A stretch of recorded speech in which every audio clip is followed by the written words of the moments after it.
Ang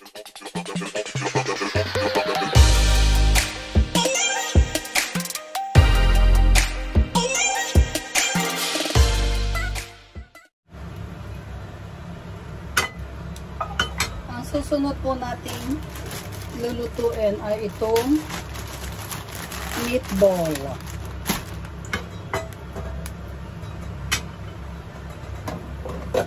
Para sa obento.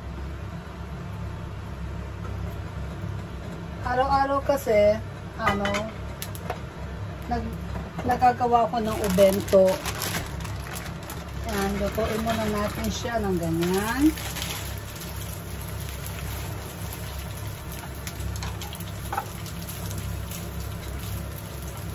Siyempre, sa obento, hindi naman po pwede yung isang putahe lang ilalagyan mo. Minsan, 4 na klase ang nilalagay kong ulam. May ano na yon, may tamagoyaki na yon. Tapos kaninang umaga, imagine na umaga ha, nagluto ako ito, pinirito ko din siya, and then ang inilagay kong sauce ay itong ginamit kong sauce. Yan. And then the second batch,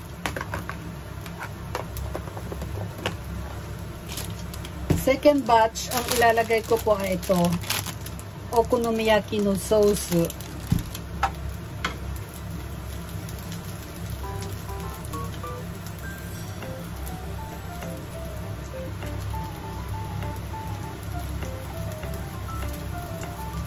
Prito. Yan. Kogome, lagyan natin ng kogome.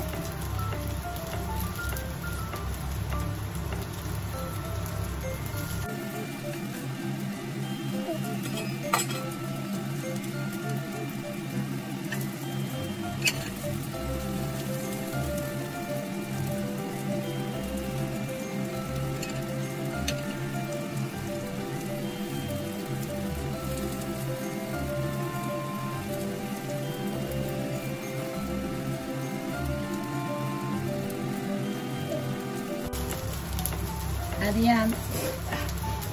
Idea. At mamaya, bali, 2 putahe rin pa rin ang lulutuin ko para sa obento. Alam niyo mga kapatiran, ang hirap kumuha ng kasi everyday ilan ang ginagawa ko obento. 4 kami nag-o-obento. Kaya, ayun. Minsan sa gabi na rin ako gumagawa ng obento para hindi na ako gigising ng umaga ng alas 5. Sa Japan alas 5, sa Pilipinas alas 4, para hindi na ako gumising ba. Sa gabi ko na rin siya ginagawa. Tapos ilalagay ko na lang siya sa ref. Ganon.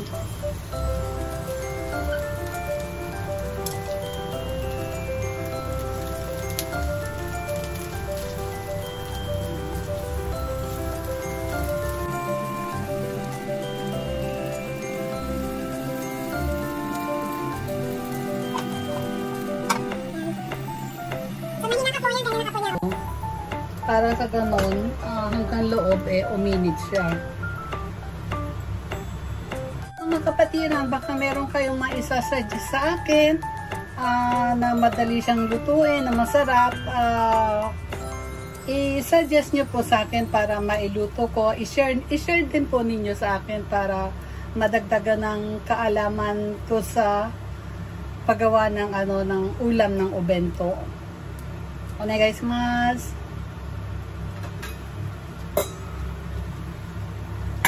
Tapos yun nga palang niluto natin sa Denshlenji, sa microwave na chashu, hindi ko po siya bet.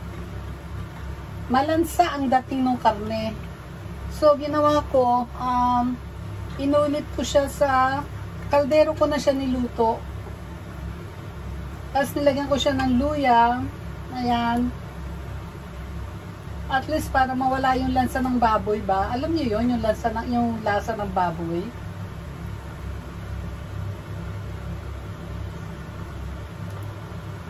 Yan, ganyan siya.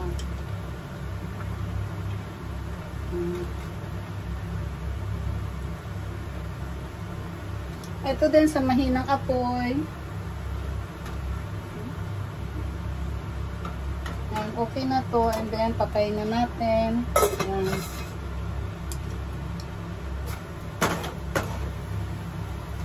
Ito na lang, para hanggang loob, mainit siya.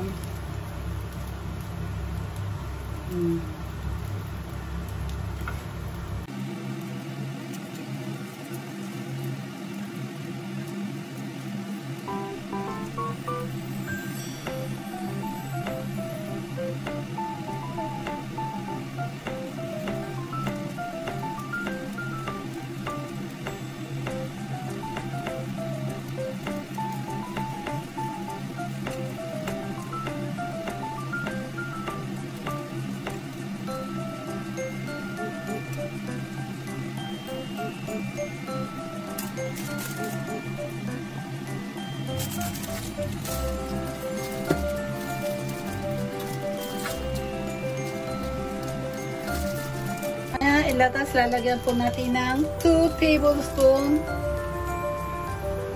ng sauce. Lalagyan na natin na 3 tablespoon.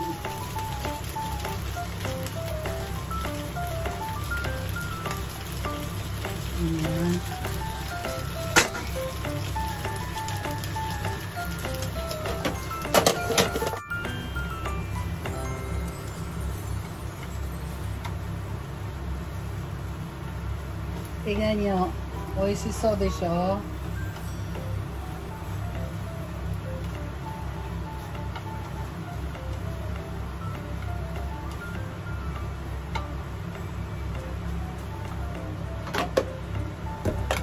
Finish na siya.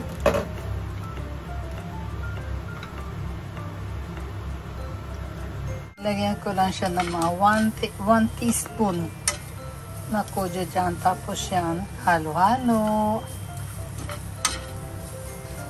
Wala akong iba nilagay na aji.